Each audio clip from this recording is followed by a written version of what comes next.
Muting. We are going to talk muting today. And we are going to talk muting on the 3 harps that I like the best for muting. The first one I was just playing is my Boxcar Flux, tuned to B1. This is kind of my personal go-to favorite of the harps that I've made. And I've got my Lebbett drymba, my favorite small Lebbett drymba, low tone. I find it mutes very well. And of course, my Glazyrin Warrior, which was the very first proper harp I ever got. And let's start with this one actually. So this one is a Vargan, or Vargan, I don't know how to pronounce it properly.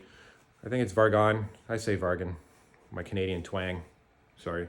But the way I like to play this one is I play it by holding it like such. And I still like to play outwards, but I can play it Yakutian style like this as well. But what I like to do is with my front finger, use my finger to mute the reed. And when you're muting the reed, all it is that you're doing is you're putting light pressure on it to essentially stop it from vibrating. And you're not really doing anything with your mouth. You're doing the same thing with your mouth as you would be doing just during regular play. And the effect of stopping the reed as it does that is kind of a popping noise. And the reason why I want to start off with this one is because if you've been watching along and discovering many jaw harp videos, Olena Utai is probably one who you've come across, and just she makes really cool nature sounds with it, and one of them being kind of a hoarse clip-clop, and this is how she does it.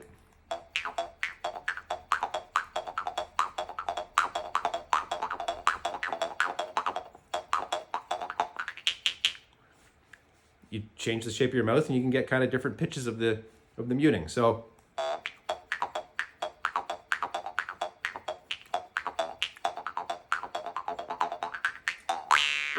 now with some of the other tutorials that if you'd like to go back and watch, focus on some of the rhythms and the forward and back plucking styles, and that's where when you combine with the muting you can really get some of the interesting fast techno beats and well, almost a wah effect, like on a guitar. So.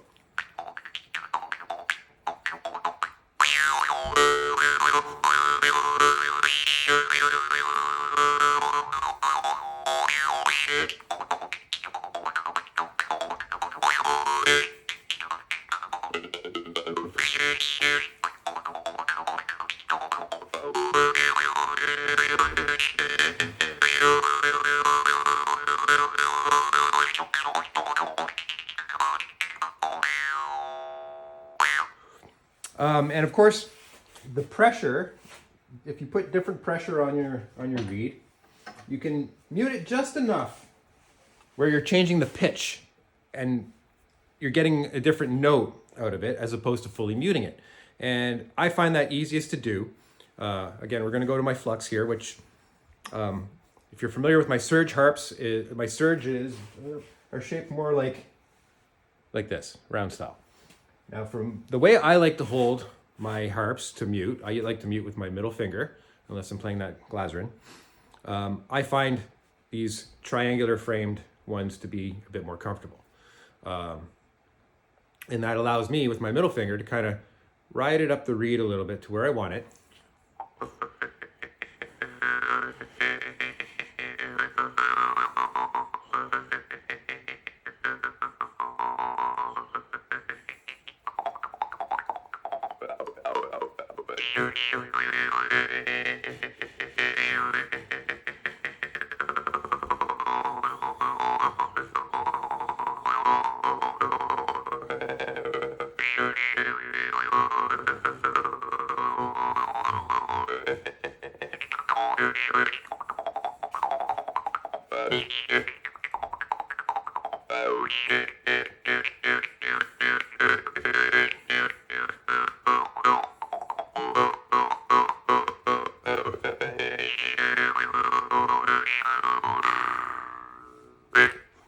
So as I move it up and down, as you can tell, sometimes I was fully muting it, and it's all about finding just the right spot to place your fingers, the right feel, the right coordination with your other hand, the plucking hand, and just being gentle with it, really.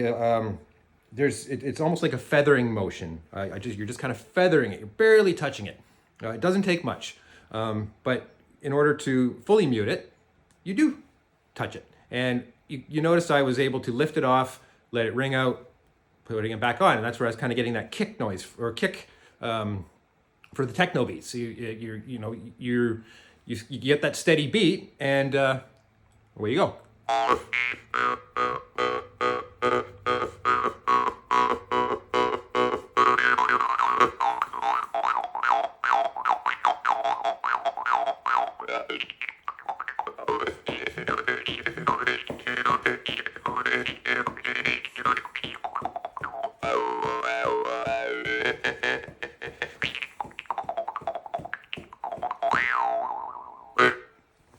Let's try it with the drymba. I really like muting with this one. And I don't know where else to go from here. You are at a point where I've shown you kind of all the tricks and trade secrets that I've got, and I'm by no means a virtuoso or a master. And it's all about experimenting and practicing and gaining the rhythm and just trying different sounds and combinations of techniques to come up with new and other interesting sounds. So again, this is a much smaller drymba. See the size difference, but I hold it the same way.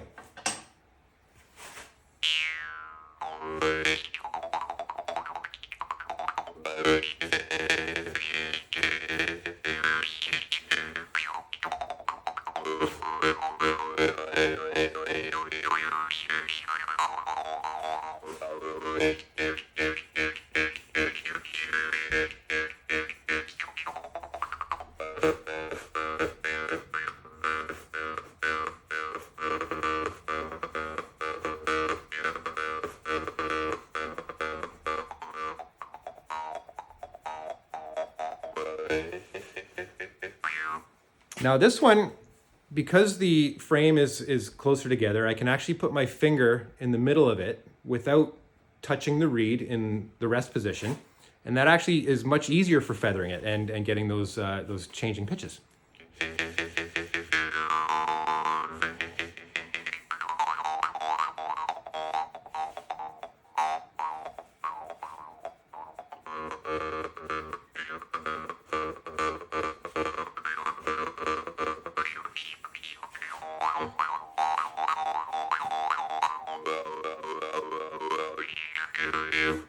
Let's try to slow that down a little bit more, as I was just trying to do a second there, but.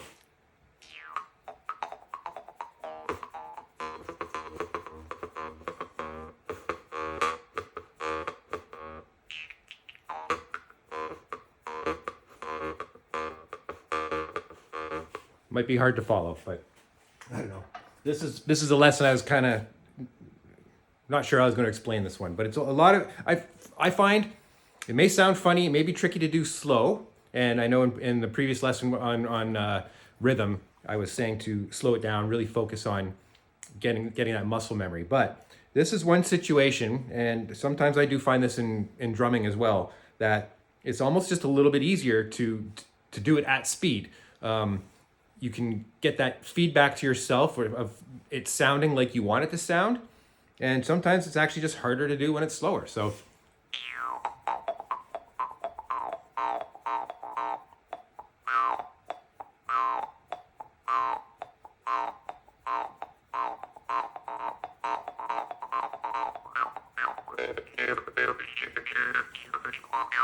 I started hitting some double hits in there, double strokes and that sort of thing, and you know, when you kind of get the speed, sometimes it hides your mistakes a little bit.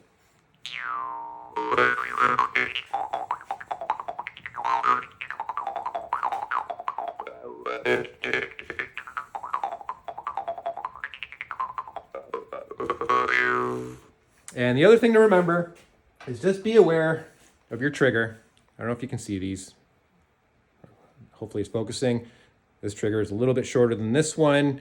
Some harps just are not made for that kind of play, and you do want to be careful. Get used to your harp first before you really start to hammer at it, and you know, it is one reason why you would start to go slow. But yeah, hopefully this was valuable.